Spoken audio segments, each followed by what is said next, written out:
नमस्कार, स्वागत है आपका एक बार फिर से श्री दुर्गा सप्तशती के इस अभ्यास सत्र में। हम अब तक 46 श्लोक श्री देव्याः कवचम के पढ़ चुके हैं। उससे आगे आज आरंभ करने जा रहे हैं। तो आइए 47वें श्लोक को हम देखते हैं। आज हम इस श्वेत पट्ट के माध्यम से पढ़ेंगे और आपके लिए बहुत आसान आज होने वाला है कि किस तरह से आप अभ्यास कर सकते हैं। तो आइए शुरू करते हैं, ज्यादा वीडियो को देर ना करके। ये हमारा देव्याः कवचम का 47वां श्लोक आप देखिए। 47वें श्लोक से आगे सबसे पहले देखिए, दैवी दैवी कला भवेत्तस्य, दैवी कला भवेत्तस्य त्रैलोक्ये स्वपराजितः, त्रैलोक्ये स्वपराजितः जीवेत् वर्ष शतम साग्र, जीवेद वर्ष शतम साग्र मप मृत्यु विवर्जितः, मप मृत्यु विवर्जितः। आपके सामने स्क्रीन पर पुस्तक का भी पेज आपको नजर आ रहा होगा, आप उसमें भी देख सकते हैं। यदि आपको उसमें सरल पड़ता है तो आप उसमें देखिए, अपनी उंगली लगा करके मिलान कर लीजिए कि किस तरह से शब्द लिखे हुए हैं। और यदि आपको इस श्वेत पट्ट में नजर आ रहा है कि किस तरह से आप सरलतम विधि से पढ़ सकते हैं तो आप उसमें देखिए। तो देखिए, इसे एक बार पूरा पढ़ लेते हैं। दैवी कला भवेत्तस्य त्रैलोक्ये स्वपराजितः जीवेद वर्ष शतम साग्र मप मृत्यु विवर्जितः। ये आपका है। इसमें कुछ कठिन शब्द हैं। एक तो है भवेत्तस्य। भवेत्तस्य को यदि हम लिखें तो देखिए, भवेत अलग है, फिर उसके बाद तस्य है, तो भवेत धन तस्य मिलकर हो गया भवेत तस्य। इसे भवेतस्य नहीं बोलेंगे, भवेत तस्य ऐसा बोलेंगे। दो तो है इसमें, एक छोटा तो है आधा तो और एक पूरा तो भवेत तस्य हो गया। दूसरा कठिन शब्द है त्रैलोक्ये स्वपराजितः। तो त्रैलोक्ये स्वपराजितः का मतलब हो गया त्रैलोक्ये सु एक हो गया, धन अपराजितः, अपराजितः त्रैलोक्येषु धन अपराजितः मिलकर हो गया त्रैलोक्ये स्वपराजितः। ये दो कठिन शब्द हैं। उसके बाद यदि देखते हैं तो एक है साग्रमप, साग्रमप मृत्यु विवर्जितः। यहां पर हम साग्रम भी बोल सकते हैं। शतम साग्रम, कथम साग्रम, स अग्रम साग्रम। और यहां पर अपमृत्यु विवर्जितः भी बोल सकते हैं, मप मृत्यु विवर्जितः भी बोल सकते हैं। जैसे आपको ठीक लगे आप वैसे बोल लीजिए। एक बार इसे लयबद्ध कर लेते हैं तो देखिए कैसा नजर आता है। दैवी कला भवेत्तस्य त्रैलोक्ये स्वपराजितः जीवेद्वर्ष शतम साग्रम अपमृत्यु विवर्जितः। इस तरह से आप पढ़ लेंगे। आशा है कि आपको ये बहुत अच्छी तरह से समझ आ गया होगा कि किस तरह से इसे पढ़ना है। अब अगले श्लोक को देख लेते हैं। नश्यन्ति व्याधयः सर्वे लूता विस्फोटकादयः, विस्फोटक आदयः, विस्फोटकादयः स्थावरम जंगमम चैव कृत्रिमम चापि यद्विषम। ये तो बहुत सरल श्लोक है। देखिए, नश्यन्ति व्याधयः सर्वे लूता विस्फोटकादयः स्थावरम जंगमम चैव कृत्रिमम चापि यद्विषम। ये हो गया। इसे यदि हम लयबद्ध कर लेंगे तो देखिए, नश्यन्ति व्याधयः सर्वे लूता विस्फोटकादयः स्थावरम जंगमम चैव कृत्रिमम चापि यद्विषम। इस तरह से आप इसे पढ़ देंगे। इसके बाद अगले श्लोक को देख लेते हैं। अभिचाराणि सर्वाणि मंत्र यंत्राणि भूतले भूचराः खेचराश्चैव जलजाश्चोपदेशिकाः, जलजाश्चोपदेशिकाः। इसमें यदि एक कठिन शब्द कोई है तो सबसे मेन कठिन शब्द है जलजाश्चोपदेशिकाः। इसे यदि हम देखेंगे तो आप इसमें देख सकते हैं किस तरह से इसका संधि विच्छेद होगा। इसका संधि विच्छेद यदि आप देखेंगे तो पहले है जलजाश्च, जलजाश्च धन उपदेशिका, उपदेशिका, जलजाश्च धन उपदेशिका, ये मिलकर के हो गया जलजाश्चोपदेशिका। तो अब इसे लयबद्ध कर लेते हैं।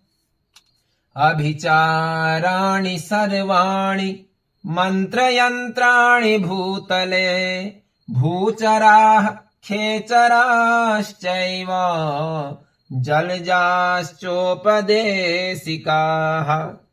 ये आपका हो गया, बहुत सरल श्लोक है ये भी। इसमें थोड़ा सा इतना ही है, जलजाश्चोपदेशिकाः, इसको आप अच्छे से पढ़ लीजिए। इसके बाद वाले श्लोक को हम देखेंगे तो देखना, यह आपका 50वां श्लोक है। सहजा कुलजा माला, सहजा कुलजा माला डाकिनी साकिनी तथा अंतरिक्ष चरा घोरा डाकिन्यश्च महाबलाः। इसको यदि हम पूरा पढ़ेंगे, इसमें कठिन शब्द कोई भी नहीं है, बहुत सरल शब्द इसमें है। तो इसे सीधे लयबद्ध हम कर लेते हैं।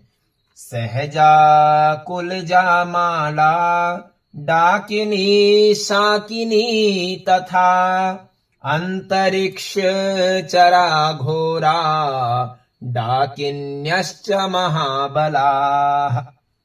देखिए कितना सरल श्लोक ये था। इसके बाद 51वें नंबर का जो श्लोक है उसे देखिए। ग्रह भूत पिशाचाश्च, ये मैंने आपके लिए तोड़ तोड़ करके ही लिखे हुए हैं, आप पुस्तक में इन्हें मिलाएंगे तो बहुत सरल आपके लिए हो जाएगा। यक्ष गंधर्व राक्षसाः, ग्रह भूत पिशाचाश्च यक्ष गंधर्व राक्षसाः ब्रह्म राक्षस बेतालाः कूष्मांडा भैरवादयः। इसमें आप एक चीज का विशेष ध्यान रखना, कोई भी श्लोक आप पढ़ते हैं तो जल्दबाजी ना करें। ये नहीं कि बहुत जल्दी चलना है, घास जैसी काट दी, ऐसा नहीं करना है। आपको एक एक शब्द मिला मिला करके उसे बोलना है, पढ़ना है। जितना शुद्ध आप अभ्यास आरंभ में करेंगे उतना ही अच्छी तरह से आपका जो है अभ्यास होगा और उतना ही अच्छी तरह से आप सीख पाएंगे।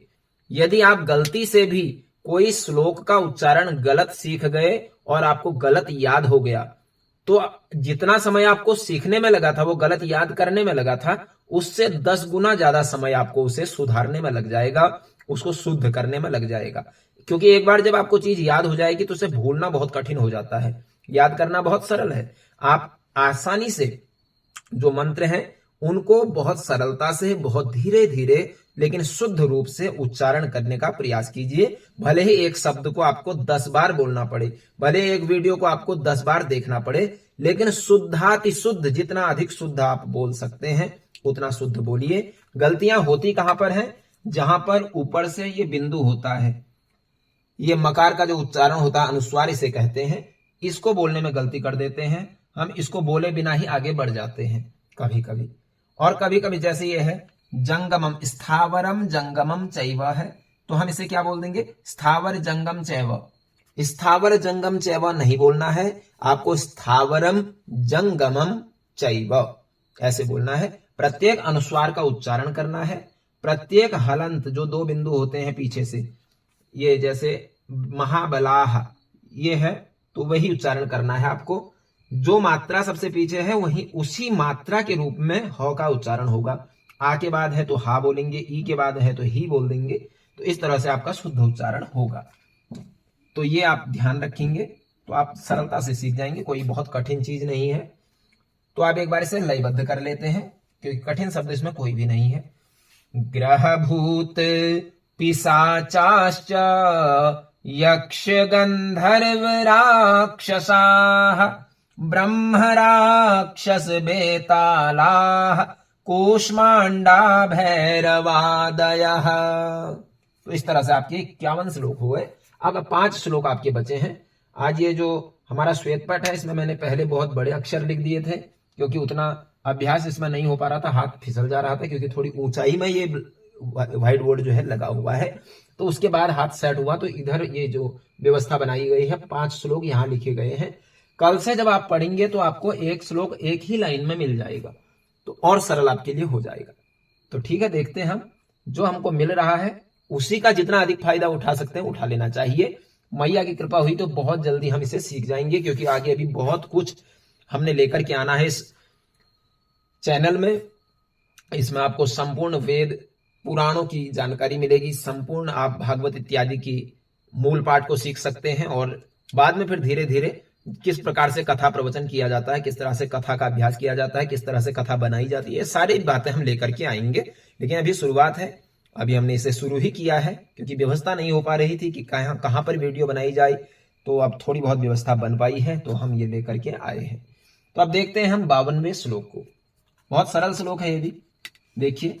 नश्यन्ति दर्शनातस्य, यहां पर भी वही स्थिति है जैसे पहले श्लोक में हुई थी। भवेत्तस्य, भवेतस्य नहीं था, भवेत्तस्य था। ऐसे ही यहां भी दर्शनातस्य, पहले दर्शनात् हो गया, उसके बाद तस्य आया। तो नश्यन्ति दर्शनातस्य कवचे हृदि संस्थिते, हृदि संस्थिते मानो नतिर, मानोन्नतिर, दो नौ है यहां पर, एक आधा नौ है, एक पूरा नौ है। तो मानोन्नतिर भवेद राज्ञस, यहां पर जो 100 आधा है ये ज्ञ के साथ में आ जाएगा, राज्ञस हो जाएगा। वैसे इसका अर्थ जब लगाएंगे तो राज्ञ होगा, ये 100 के स्थान पर भी विसर्ग हो जाएंगे तो राज्ञ होगा, लेकिन हम उच्चारण कर रहे हैं मात्र। तो मानोन्नतिर भवेद राज्ञस तेजो वृद्धि करम परम, तेजो वृद्धि करम परम। एक बार लयबद्ध कर लेते हैं इसको, लयबद्ध करके देखते हैं कैसा होता है। नश्यन्ति दर्शनातस्य कवचे हृदि संस्थिते मानोन्नतिर्भवेद्राज्ञस् तेजो वृद्धि करम परम। इस तरह से आप इसे पढ़ लेंगे। अब अगला देखते हैं हम। यशसा वर्धते सोपि, यहां पर सोपि में एक एस की आकृति है, एस का चिन्ह बना हुआ है। उस एस का उच्चारण जो होता है वैसे अ होता है, लेकिन यहां पर ये साइलेंट रहता है, मौन रहता है। तो सो अपि नहीं बोलना है हमको। यशसा वर्धते सोपि, अर्थ जब लगाएंगे तो अपि लगाएंगे, सह अपि मिलकर के सोपि हो जाएगा। तो यशसा वर्धते सोपि कीर्ति मंडित भूतले जपेत सप्तसतीम चंडीम, यहां पर सप्तसती नहीं है, सप्तसतीम है, बिंदु भी है, और चंडी नहीं है, चंडीम है। कृत्वा तु कवचम पुरा, यहां पर कवच नहीं है, ऊपर से बिंदु है, तो कवचम पुरा। इसे पूरा देख लेते हैं, कोई कठिन शब्द इसमें है नहीं। यशसा वर्धते सोपि कीर्तिमंडित भूतले जपेत सप्त सतीम चंडीम कृत्वा तु कवचम पुरा। इस तरह से हम इसे पढ़ लेंगे। अगला श्लोक देखते हैं। यावद भूमंडलम धत्ते, यावद है नीचे से भौ है, तो यावद धन भूमंडलम, यावद धन भूमंडलम मिलकर हो गया यावद भूमंडलम धत्ते सशैल, सशैल वन काननम तावत तिष्ठति, फिर वही स्थिति है जैसे दर्शनातस्य था वैसे तावत तिष्ठति, तावत तिष्ठति। तावत अलग है, तिष्ठति अलग है, लेकिन जब बोलेंगे उच्चारण करेंगे तो एक साथ आ जाएगा। तो में थोड़ा सा जोर लगाइए, दो तो है। तावत तिष्ठति मेदिन्याम संतति पुत्र पौत्रिकी। अब इसे पूरा पढ़ लेते हैं। यावद भूमंडलम धत्ते सशैलावन काननम तावत तिष्ठति मेदिन्याम संतति पुत्र पौत्रिकी। इस तरह से आप पढ़ लेंगे। उसके बाद देखिए 55वें श्लोक को। देहांते परमम स्थानम यत् सुरैरपि दुर्लभम यत् सुरैः अपि दुर्लभम, यत् सुरैरपि दुर्लभम, प्राप्नोति पुरुषो नित्यम महामाया प्रसादतः, महामाया प्रसादतः। पूरा पढ़ लेंगे इसको एक बार, देखिए आप लयबद्ध करके इसको। देहांते परमं स्थानम यत्सुरैरपि दुर्लभम, प्राप्नोति पुरुषो नित्यम महामाया प्रसादतः। इस तरह से इसे पढ़ेंगे। आखिरी श्लोक देखिए। लभते परमं रूपम शिवेन सह मोदते, लभते परमं रूपम शिवेन सह मोदते, लभते परमं रूपम शिवेन सह मोदते। इस तरह से आप पढ़ लेंगे। ये पूरा हो गया। पूरा होने के बाद में इति देव्यः कवचम नहीं बोलना है। इति बोलने पर पाठ खंडित होता है, तो यहां पर बोलना है श्री मां जगदम्बार्पणमस्तु। इतना बोल करके एक आचमन जल आप छोड़ दीजिए पात्र में। आपका ये पाठ संपन्न हुआ। तो आज की वीडियो में हमारा यह 6 भागों में श्री देव्यः कवचम का जो अभ्यास था वो पूर्ण हो गया।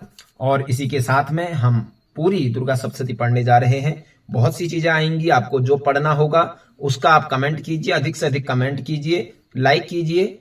और आपके कमेंट जब देखते हैं, कोई अच्छा कमेंट मिलता है तो एक बनाने के लिए, वीडियो बनाने के लिए एक मोटिवेशन मिलता है। तो आप अधिक से अधिक संख्या में कमेंट करें। यदि कोई प्रश्न ना हो तो कम से कम जय माता दी जरूर लिखें। फिर मिलेंगे आपसे नई वीडियो में। तब तक के लिए जय माता दी।